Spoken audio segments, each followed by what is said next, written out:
Assalamualaikum warahmatullahi wabarakatuh. Anak-anak, di sini Ibu akan menjelaskan jawaban-jawaban yang ada dalam kuis yang waktu itu kalian sudah kerjakan. Nah, yang pertama di sini ada soal larutan garam berikut ini yang harga pH-nya tidak dipengaruhi oleh konsentrasi molarnya, yaitu seperti kita ketahui kalau semua rumus itu pasti ada konsentrasi atau molaritas dari garam kayak gitu kan. Nah, tapi di sini katanya tidak dipengaruhi oleh konsentrasi molarnya. Nah, kalau kalian telusuri rumus-rumusnya untuk hidrolisis, itu ada rumus untuk asam lemah dan basa lemah yang tergantung dari nilai Ka dan Kb seperti itu. Nah, berarti kalau misalkan yang asam lemah dan basa lemah itu pH-nya tergantung dari Ka dan Kb. Kalau Ka-nya yang lebih besar berarti pH-nya asam, kalau Kb-nya yang lebih besar berarti pH-nya mengikuti basa kayak gitu. Nah, berarti di sini kalau kalian ketemu soal kayak gini, kalian cari senyawa garam ya yang berasal dari asam lemah dan basa lemah kayak gitu, karena mereka akan bergantung, sifat pH-nya itu akan bergantung pada nilai Ka dan Kb kayak gitu. Nah, untuk soal yang nomor 2, dari pH kita bisa mencari apa? Nah, kalau dari pH kalian itu bisa mencari konsentrasi H+ atau molaritas. Kayak gitu. Konsentrasi itu lambangnya adalah molaritas atau dilambangkan lagi dengan M. Jadi kalau kalian ditanya konsentrasi itu apa sih gitu? Konsentrasi itu adalah besaran molaritas dari suatu unsur kayak gitu. Nah, jadi kalau misalkan atau senyawa. Nah, jadi kalau kalian misalkan ditanya pH itu bisa mencari apa ya? Bisa mencari H+. Atau kebalikannya dari H+, kalian bisa mencari apa? Bisa mencari pH. Kayak gitu. Tapi kalau misalkan ditanya pOH, nah pOH itu bisa mencari OH-, konsentrasi dari OH-. Nah, sedangkan kebalikannya juga OH- itu bisa digunakan untuk mencari pOH. Nah, dari pOH baru bisa mencari pH, kayak gitu. Nah, lanjut ke soal nomor 3. Larutan amonium klorida itu berarti NH4Cl. Nah, dengan Kb-nya 10⁻⁵, mempunyai pH-nya 5. Nah, di sini pH-nya sudah diketahui, berarti nanti kita akan menggunakan rumus tuh dari bawah. Biasanya kan mencari mol dulu, apa dulu, terus nanti pH-nya di akhir kan. Nah, kalau ini pH-nya sudah diketahui terlebih dahulu, berarti kita balik itu rumusnya. Dan ngerjainnya dari bawah ke atas. Nah, terus maka di dalam 100 ml larutan tersebut terlarut amonium klorida sebanyak titik-titik. Yang ditanyakan adalah berapa gram amonium klorida yang terlarut dalam larutan tersebut. Nah, di sini pH-nya 5. Berarti kalian tadi kan pH bisa menghitung konsentrasi H+ kan? Nah, berarti kalau pH-nya 5, konsentrasi H+-nya adalah 10⁻⁵. Jadi pH itu adalah pangkat yang dilogkan. Kayak gitu. Jadi kalau misalkan min log 10⁻⁵, berarti min 5-nya ini jadi pH-nya, yaitu pH-nya 5. Kayak gitu. Jadi angka yang pangkatnya itu pindah ke depan untuk pH. Nah, terus H+. Nah, sedangkan kalau rumus H+, kita telusuri lagi. Amonium klorida NH4Cl, berarti NH4 dari ion basa lemah. Kalian buka lagi catatan yang kemarin Ibu kasih atau yang video yang sebelumnya Ibu berikan ya. Itu NH4 itu adalah ion dari mana? Ion dari basa lemah. Sedangkan klorida itu Cl itu adalah ion dari asam kuat. Nah, berarti ini amonium klorida adalah garam, udah garam ya, yang terbentuk dari basa lemah dan asam kuat kayak gitu. Kalau yang basa yang lemah berarti otomatis ada Kb. Nah, jadi jangan heran kalau ada Kb. Kalau ada Kb berarti rumusnya pakai yang ada Kb-nya kayak gitu. Nah, kalau ditanya pH-nya berarti pH-nya itu tergantung dari sifat asam. Kalau sifat garam, kalau sifat garamnya dia yang kuat adalah asam, kan tadi kan basa lemah asam kuat gitu kan. Berarti yang kuat yang menang adalah asam. Makanya pH-nya mengikuti pH asam. pH asam lebih kecil daripada 7. Makanya di sini pH-nya 5 karena 5 lebih kecil daripada 7. Jadi semua soal itu bisa kita telusuri, bisa kita analisis dan kita mengerjakan itu sesuai dengan yang diketahui kayak gitu. Nah, di sini ada Kb berarti kita sudah diarahkan ke rumus yang ada Kb-nya. Makanya di sini rumusnya Kw/Kb dikali konsentrasi garam. Nah, tinggal dimasukin. Tadi yang kita ketahui apa? Oh, H+, berarti yang dimasukin adalah yang H+-nya. Kalau KW kan mutlak. Kalian buka lagi rumusnya, kalau KW itu selalu 10 pangkat min 14. Makanya langsung aja 10 pangkat min 14. Gak usah nanya lagi, gak usah cari lagi, tuh udah harus ingat. KW itu selalu 10 pangkat min 14. Nah, KB ada di soal 10 pangkat min 5, jadi tinggal masukin 10 pangkat min 5 KB-nya. Nah, berarti satu-satunya yang belum kita ketahui adalah garam, konsentrasi garam. Nah, terus udah kayak gitu gimana dong Bu? Ya udah dihitung. Kalau misalkan ada akar, nah berarti untuk menghilangkan akar ini yang di luarnya harus dipangkatkan 2. Berarti 10 pangkat min 5 ini dipangkatkan dengan 2 biar si akarnya jadi hilang. Nah, setelah dipangkatkan 2 dia jadi 10 pangkat min 10. Nah, sedangkan di sini 10 pangkat min 14 dibagi 10 pangkat min 5 itu berarti tinggal dikurang aja kayak gitu. Kalau pangkat di bawah naik ke atas jadi positif. Kalau min 5 naik ke atas jadi positif 5. Min 14 ditambah positif 5 jadi min 9. Begitu cara menghitungnya.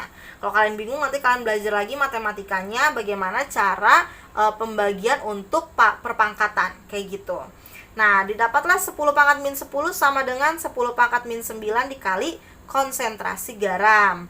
Nah, kalau udah kayak gini gampang. Garamnya itu adalah berarti 10 pangkat min 10 bagi 10 pangkat min 9. Tuh, makanya 10 pangkat min 10 per 10 pangkat min 9.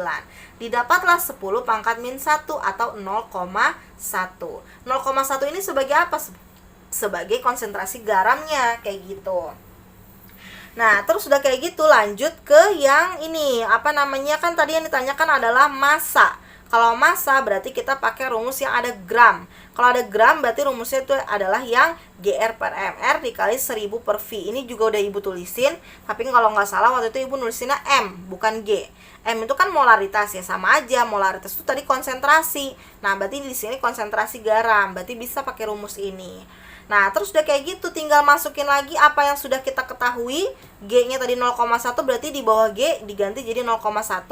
Gramnya yang dicari berarti tulis aja gram. MR, nah kalian nanti cari di Google banyak ya MR dari amonium klorida, itu pasti nanti langsung keluar.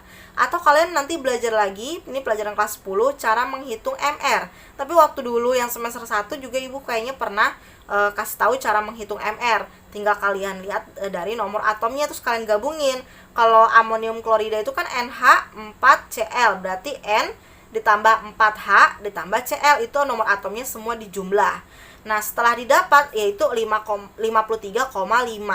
Nah, 1000 per V, 1000 itu udah ketentuan dari rumus, sedangkan V itu adalah volumenya. Kebetulan di sini volumenya 100, berarti V-nya diganti dengan 100. Tinggal dihitung, ketemulah gramnya itu adalah 0,535 gram. Kalau kemarin kayaknya ada kesalahan tuh ya, optional atau gimana. Ada yang disalahin kalau 0,5 itu, ada juga yang dibenerin, entah error dari aplikasi entah gimana. Pokoknya jawabannya adalah 0,535 gram. Pokoknya yang di aplikasinya jawabannya ini disalahin, udah Ibu cek kok. Jadi kalian udah dibenerin jawabannya kayak gitu. Nah, terus nomor 4, jika 20 ml H2SO4 molaritasnya 0,2 dicampur 20 ml NH4OH dengan molaritas yang sama, KB-nya, nah lagi-lagi diketahui KB, berarti rumusnya ada KB-nya, kayak gitu.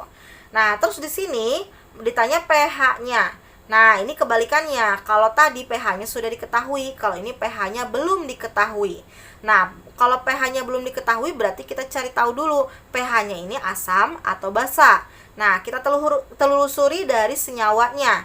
Senyawanya adalah dari asam kuat dan basa lemah. Nah, kalau dari asam kuat dan basa lemah berarti yang kuat yang menang, yaitu si asam. Nah, berarti di sini pH-nya mengikuti pH asam.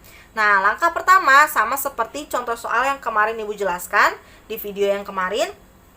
Langkah pertama itu mencari mol masing-masing senyawa, berarti mol dari H2SO4 dan mol dari NH4OH. Nah, setelah dihitung molnya, karena di sini molnya kan sama Bu. Kalau kemarin kan katanya ambilnya yang kecil gitu kan. Nah, karena tidak ada yang kecil berarti pakai aja salah satu kayak gitu. Langsung deh dari 4 itu dipakai untuk menghitung molaritas zat sisa yang rumusnya N per V. N itu jumlah mol yang tadi kita pakai, salah satu aja 4 mol milimol. V-nya itu adalah volume total dari 20 mili ditambah 20 mili menjadi 40 mili. Nah, makanya di sini ada 40. Terus jadi tinggal 4 per 40 jadi 1 per 10 atau 10 pangkat min 1. Kayak gitu. terus ada Kb. Nah, berarti rumusnya yang pakai yang ada Kb-nya. Nah, tinggal dimasukin semua ke rumus, didapatlah H plusnya adalah 10 pangkat min 5. Kalau H plusnya 10 pangkat min 5, berarti pH-nya min log 10 pangkat min 5, yaitu 5. Kayak gitu. Nah, untuk soal yang nomor 5, jika akan menghitung molaritas campuran, kita akan membutuhkan, nah tergantung nih, molaritas campurannya campuran apa dulu. Kalau misalkan yang kayak gini, molaritas campurannya kan yang ini kan, yang N per V, yaitu mol per volume total. Ada lagi yang molaritas penetralan, jadi pakai rumusnya yang V1M1, V2M2. Kalau V1M1 itu berarti volume awal dan molaritas awal. Sedangkan V2M2 adalah volume campuran, yang berarti volume akhir dan molaritas akhir, kayak gitu. Jadi tergantung kalian pakai yang mana. Nah, lanjut lagi ke soal nomor 6. Dalam CH3COONA 0,1 molar. Nah, kita harus tahu dulu nih, CH3COONA ini udah garam apa belum? Nah, kalau belum berarti pakai rumus yang ini. Kalau sudah berarti tinggal langsung dihitung ke rumusnya, kayak gitu. Tapi kalau belum ketemu garamnya kayak gini, ini kan belum ketemu ya, garamnya masih senyawa asam, masih senyawa basa, berarti kalian harus hitung molnya. Nah, itu ya kunci yang harus kalian ingat kalau ketemu soal yang beragam. Kalau misalkan belum tahu nih garamnya apa, masih bentuknya asam dan basa, berarti kalian hitung molnya dulu. Tapi kalau sudah kalian ketahui garamnya, ini udah garam nih, gabungan dari asam dan basa. Nah, itu kalian tinggal masukin rumusnya aja langsung, kayak gitu, nggak perlu lagi hitung mol. Nah, untuk soal ini Ka-nya 10 pangkat min 9, maka pH-nya adalah titik-titik dengan CH3COONA 0,1 molar katanya. Nah, kalian telusuri dulu CH3COONA. Kan kemarin kalian masih bingung, Bu, taunya dari mana nih? Dari asam lemah atau basa lemah? Dari asam kuat atau basa kuat? Tinggal lihat ionnya. Di sini ada CH3COO, berarti ada ion CH3CO-. Nah, itu adalah dari ion asam lemah. Nah, sedangkan Na berarti dari Na+, itu adalah ion dari basa kuat. Berarti di sini gabungan garam dari asam lemah dan basa kuat. Berarti yang menang siapa? Yang kuat, yaitu si basa. Sedangkan ada asam lemah, berarti ada Ka. Kita cek di soal ada Ka gitu. Nah, terus udah kayak gitu, karena ada asam lemah berarti ada Ka. Nah, tinggal masukin rumus yang ada Ka-nya. Kalau yang ada Ka itu berarti ngitungnya OH-. Nah, lagi-lagi pembuktian. Kenapa yang harus dihitung OH-? Karena yang basa yang menang. Makanya di sini yang dihitung adalah OH-. Nah, terus tinggal masukin deh rumus-rumusnya sama angkanya.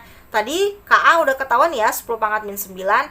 G-nya juga sudah ketahuan, 0,1 atau 10 pangkat min 1. Tinggal dihitung, ternyata ketemu OH-nya adalah 10 pangkat min 3. Nah, kalau ketemu OH- berarti bukan menghitung pH, tapi pOH dulu. Nah, ketemulah pOH-nya adalah 3 dan pH-nya tinggal 14 dikurang pOH. 14 dikurang pOH, pOH-nya 3, berarti 14 kurang 3, yaitu 11. Kayak gitu. Nah, sekarang lanjut lagi ke soal selanjutnya. Kalau katanya H plusnya 10 pangkat 5, pH-nya berapa? Ini emang gak usah dihitung, langsung aja 5. Udah, kayak gitu. Tinggal lihat aja pangkatnya. Nah, terus lagi 8. Nah, ini katanya bersifat garam, bersifat basa, berarti dari mana? Nah, kalau bersifat basa, berarti basa yang kuat atau basa yang menang, kayak gitu. Otomatis yang lemah siapa? Yang asam. Jadi kalau misalkan kalian disuruh menentukan garam yang bersifat basa, berarti kalian nanti tinggal cari mana yang dari basa kuat dan asam lemah, kayak gitu. Lanjut lagi ke soal nomor 9. Kalau katanya hidrolisis sebagian, mana nih yang mengalami hidrolisis sebagian? Nah, kalian harus tahu kalau hidrolisis sebagian itu hanya sebelahnya yang kuat, sebelahnya lagi yang lemah, kayak gitu. Dan ini ada dua kombinasi. Yang pertama ada dari asam kuat dan basa lemah, berarti itu yang menang adalah asam. Kalau dari basa kuat dan asam lemah, berarti yang menang basa, kayak gitu. Jadi tinggal dilihat yang menang yang mana. Nah, terus kalau di soalnya dikasih taunya nama, berarti kalian harus tahu bentuk senyawanya. Nah, rumus molekul senyawanya nih. Kalau kalium sulfat itu apa, kalium sulfida itu apa. Nah, baru nanti kalian jadi tahu. Oh, kalau kalium sulfat berarti K2SO4 nih, K2SO4. Berarti K2, K itu dari mana? K itu dari basa kuat. SO4 dari mana? Dari asam kuat. Berarti dari itu senyawa dari basa kuat, asam kuat, kayak gitu. Berarti dia kalau kuat dua-duanya bukan hidrolisis, berarti nggak usah dijawab sebagai hidrolisis sebagian. Nah, yang kalian perlu cari adalah yang satunya kuat, satunya lemah. Nah, itu jawaban yang Ibu lingkarin adalah jawaban untuk hidrolisis sebagian. Kenapa? Karena K-nya itu dari BK, dari basa kuat, dan S-nya itu dari asam lemah, kayak gitu. Nah, lanjut lagi ke soal nomor 10. pH lebih besar dari 7, berarti sifatnya basa, karena pH basa itu lebih besar dari 7. Nah, kalau sifatnya basa berarti ternyata itu basanya yang menang. Kalau basanya yang menang berarti dia mengandung basa kuat. Tinggal cari deh mana yang mengandung basa kuat. Itu udah Ibu checklist juga tuh. Nah, terus nomor 11, pertanyaan BaCO3 itu dari mana? Nah, BaCO3 itu dari Ba, ion Ba itu dari basa kuat. Nah, kalau basa kuat berarti basa. Basa itu ada OH. Nah, karena Ba2+, makanya OH-nya ada 2 kali. Jadi BaOH 2 kali, kayak gitu. Nah, kalau CO3 itu dari mana? Dari asam lemah. Nah, CO3 dari asam lemah berarti dia namanya dari asam berarti dari H+ kan?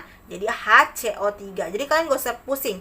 Kalau dia basa berarti ada OH. Kalau dia asam berarti ada H+, kayak gitu. Nah, tinggal nanti digabung sama unsur yang ada ionnya itu. Nah, terus udah kayak gitu nomor 12, di sini soalnya 10 mili Ha. Nanti kalau nggak jelas tinggal ini aja ya. Kalian dengerin videonya, terus kalian lihat lagi catatan yang Ibu kirim di grup. Nah, 10 mili Ha 0,1 molar ditambah air, itu volumenya jadi 1000 mili. Nah, Ka-nya itu 10 pangkat min 5, jadi pH-nya itu berubah dari berapa ke berapa, katanya gitu. Nah, kalau berubah dari berapa ke berapa berarti ada 2 pH. pH awal dan pH akhir. Kalau pH awal itu kalian tinggal hitung aja langsung pakai rumus akar Ka dikali Ma. Kenapa pakai rumus yang itu, Bu? Karena dia asam lemah. Tahu dari mana? Dari soalnya sudah diketahui Ka-nya. Berarti pakai rumus yang ada Ka-nya, kayak gitu. Nah, setelah dihitung pH awalnya adalah 3. Nah, sekarang menghitung pH akhir, karena dia ditambahkan air berarti ada penetralan di situ. Nah, rumus penetralan kalian buka lagi catatannya, berarti pakai yang V1M1, V2M2. Nah, karena di sini yang dicari adalah pH akhir, berarti M2 yang dicari atau molaritas yang kedua. Molaritas setelah dicampur air, kayak gitu. Nah, ketemulah H+-nya 10 pangkat min 4, berarti pH-nya adalah 4. Berarti di sini jawabannya adalah pH-nya berubah dari 3 ke 4, kayak gitu. Nah, ini adalah 5 soal dari kuis yang kemarin juga. Kan kemarin kuis ada 2 kali kan. Yang tadi yang pertama 5 soal, yang kedua 20 soal. Nah, yang tadi 20 soal tuh Ibu rangkum jadi 12 penjelasan. Karena apa? Karena ada beberapa yang penjelasannya tuh hanya satu untuk beberapa soal, kayak gitu. Nah, sekarang ini 5 soal yang di kuis pertama. Yang pertama adalah larutan 0,4 molar NH4NO3 itu mempunyai pH sekian titik-titik, berarti pH-nya yang dicari. Nah, diketahui Kb-nya adalah 10 pangkat min 5. Nah, sekarang kita harus cari tahu dulu ini sudah garam apa belum. Nah, kita lihat ya. NH4 itu berarti berasal dari ion basa lemah. Sedangkan NO3- itu dari NO3 ya, itu dari ion asam kuat. Nah, berarti di sini sudah gabungan dari asam basa, berarti dia adalah garam, kayak gitu. Nah, terus udah kayak gitu, karena di sini basa yang lemah, berarti makanya ada Kb. Nah, karena dia ada basa lemah, makanya ada Kb. Nah, terus karena dia asam kuat, berarti pH-nya mengikuti pH asam. Kalau pH asam, berarti yang dicari adalah H+, kayak gitu. Nah, ada lagi kodenya, Kb, berarti pakai rumus yang ada Kb-nya. Nah, karena di sini sudah berbentuk garam, tadi kan Ibu bilang, kalau sudah berbentuk garam, tinggal kalian masukin ke rumus. Tapi kalau belum ada garamnya, berarti kalian harus hitung mol. Kayak gitu, mol dari masing-masing senyawa. Nah, terus karena di sini sudah ada rumusnya langsung, bisa dimasukin juga langsung angka-angkanya, didapatlah konsentrasi H+-nya adalah 2 kali 10 pangkat min 5. Nah, untuk pH berarti min log 2 kali 10 pangkat min 5, berarti min 5-nya ini, 5-nya maju ke depan. Jadi 5 min log 2, 2-nya tetap, kayak gitu. 2-nya tidak berubah posisinya, hanya pangkatnya aja. Jadi pH-nya adalah 5 min log 2. Nah, untuk soal yang kedua, kebalikannya. Kalau tadi kan sudah berbentuk garam, kalau ini masih berbentuk senyawa, masing-masing senyawa. Di sini ada senyawa NH3, di sini ada senyawa lagi HCl. Digabung katanya. Nah, berarti di sini belum ada garamnya. Jadi, kalian harus menghitung molnya dari masing-masing senyawa. Nah, di sini mol yang pertama itu dapat 80, molnya NH3 itu dapatnya 80 milimol, sedangkan mol yang HCl itu 40 milimol. Nah, ingat ya, kalau hidrolisis molar yang kecil langsung dipakai. Nggak perlu lagi nulis mula-mula reaksi setimbang tuh nggak perlu. Langsung aja mana yang kecil itu yang dipakai. Karena di sini yang kecil adalah 40, berarti langsung masukin di molnya itu adalah 40. V-nya itu adalah total dari volume. Nah, di sini volumenya 200 tambah 200 jadi 400. Nah, setelah molaritasnya dihitung jadi ketemu 10 pangkat min 1. Nah, kalau misalkan karena ada KB, berarti kan udah ketahuan juga nih, kan ada KB nih. Berarti ketahuan juga rumusnya itu yang pakai KB. Nah, sedangkan G-nya sudah diketahui adalah 10 pangkat min 1. Tinggal dimasukin ke rumus, terus dihitung, dapatlah konsentrasi H plusnya adalah 10 pangkat min 6, sedangkan pH-nya adalah 6. Karena kan gak ada angkanya di depannya ya, pengalinya beda sama yang ini. Jadi langsung aja deh, pH-nya adalah 6. Nah, lanjut lagi ke soal nomor 3. Garam yang dalam air terhidrolisis membentuk larutan dengan pH kecil, lebih kecil, berarti dia pH asam. Kalau pH asam berarti di situ ada asam yang menang. Kenapa dia menang? Karena dia pasti kuat. Kayak gitu ngingetnya.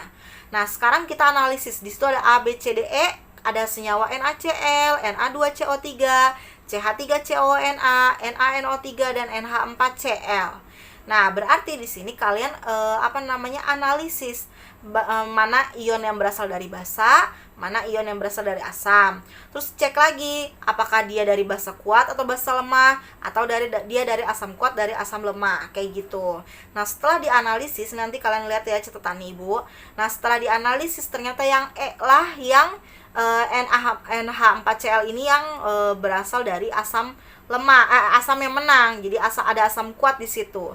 Kenapa? Karena NH4 itu dari basa lemah dan Cl itu dari asam kuat. Jadi tinggal dilihat aja ion-ionnya. Nah, kalau udah dilihat ionnya, tinggal dilihat mana yang kuat. Kalau yang kuat itu yang menang. Nah, itulah ya, kalau yang menang itulah yang akan menentukan pH-nya. Nah, terus ke soal nomor 4, garam-garam berikut ini yang mengalami hidrolisis total. Nah, kalau hidrolisis sebagian, tadi kan sebelumnya ada tuh ya penjelasan hidrolisis sebagian, itu berarti salah satunya lemah, salah satunya kuat, gitu kan, sebelah-sebelah. Nah, tapi kalau hidrolisis total semuanya lemah. Kayak gitu. Nanti kalian buka lagi catatannya. Kalau hidrolisis total itu semuanya lemah. Berarti dari A, B, C, D, E itu kalian analisis ya mana yang berasal dari keduanya lemah. Setelah dianalisis dapatlah yang C, yang keduanya lemah. Karena CH3COO itu dari asam lemah, sedangkan NH4 itu dari basa lemah. Kayak gitu. Terakhir soalnya peristiwa hidrolisis tidak terjadi pada larutan titik-titik. Nah, ingat ya, kalau hidrolisis itu kan kuncinya yang lemah. Setiap ada yang lemah berarti dia akan mengalami hidrolisis. Nah, berarti yang tidak mengalami hidrolisis adalah yang kuat, yang semuanya kuat. Kayak gitu. Berarti nanti kalian analisis lagi garam-garamnya, manakah yang berasal dari keduanya kuat, dari asam kuat dan basa kuat. Kayak gitu. Nah, setelah dianalisis didapatlah yang E.